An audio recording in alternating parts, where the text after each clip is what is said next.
Okay, so I had to do photos of these first ones because I was at a quilting bee and I didn't want to bother the people that were with me. But basically how you're going to do this is you're going to stitch one diamond to the other, then stitch the other side on, stitch the bottom two, and then you're going to stitch them together in the middle. So this is the completed piece. As I said, what I did is I stitched down and up and then did both sides separate. So down and up, and then you stitch down the middle. That's the easiest way to get a nice sharp point right there in the middle. Sorry for my shadows, not a great spot. I'm stitching in front of the TV. But I just wanted to quickly show this completed piece. So you just want to make sure your tags all spin. So I always do my tags facing the same way. So if you, the way that I basted them, you can see that in my basting video. Once we put it all together, then you get a nice little rosette on the back where they all spin together. That'll help flatten it once we starch it and everything. And should be pretty simple when you're lining them up to stitch. Just make sure you really put those shapes together. They're the same shape, so they should go together really nice and straight and easy. And yeah, so the next part we're going to do is those large stripes that are going to be inset. Let me see if I can grab one here. So these are going to get inset into each opening here. Our tags are going to go out, so there's no competition with tags. And we're just going to stitch all the way around with those. The way I do that is I just start at one edge, go up there, and if I have enough thread, I'll just keep going all the way around. So I like being able to not have to break my threads. Obviously, you don't want super long threads to work with, so at some point you're going to have to cut threads. But if you can get as many as you can in, that helps. I feel like it makes it stronger, although I'm sure it doesn't really matter that much. But I do like, just for ease of not having to stop and rethread a thread. So this fabric is a little bit, let me see if I can get this out of shadow. So this fabric is a little bit harder to stitch with the paint on the fabric. Just take tiny little bites. It's really not that hard. Just don't try to go too deep. I think that's a big mistake that a lot of people make, is trying to go too deep on this painted fabric.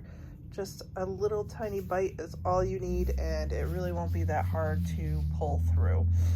So I will go ahead and get these pieces stitched on. If there's anything along the way that I feel like I need to pop in and show you, I will. Otherwise, I'll show you the finished piece.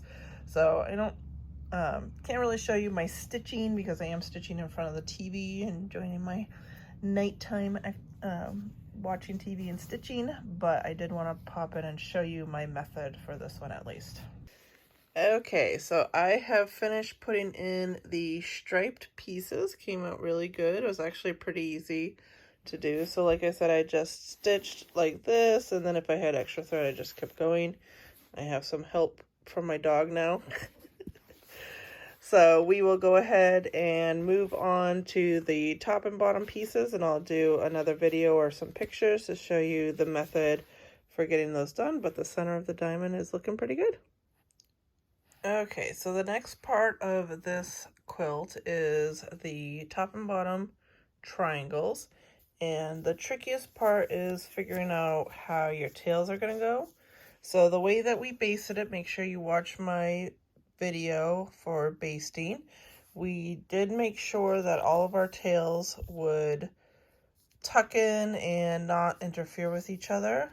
So that's the hardest part of figuring out how this all goes, is recreating that. So my suggestion is definitely, I'm one-handed here because I don't have my stand and my puppy is helping me. But definitely make sure that you place them on some sort of, this is batting that I put on a foam board that I use for staging pieces. So make sure you lay it out with all the tails going the right way, which is what I did here, and I'll do over here as well. I just can't do it one-handed. And then stitch in area. So what we're going to do is I'm going to stitch this top part, so I'll stitch down and up here, and then we'll stitch the bottom part down and up, just like we did with the middle piece, and then we'll stitch across the bottom, and that should get us a nice center point by doing that. So that'll be the method, but definitely lay it out so that you know your ears are all going the right way.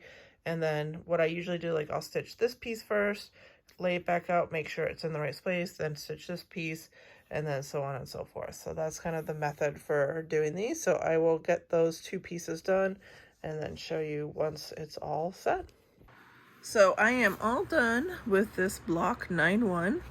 So this was the last piece. What I did is I stitched down and up on these ones, down and up on these ones, and then across. So that's pretty much the way to do it for all of these. That was the same method I used here, down and up and across, and then set these in.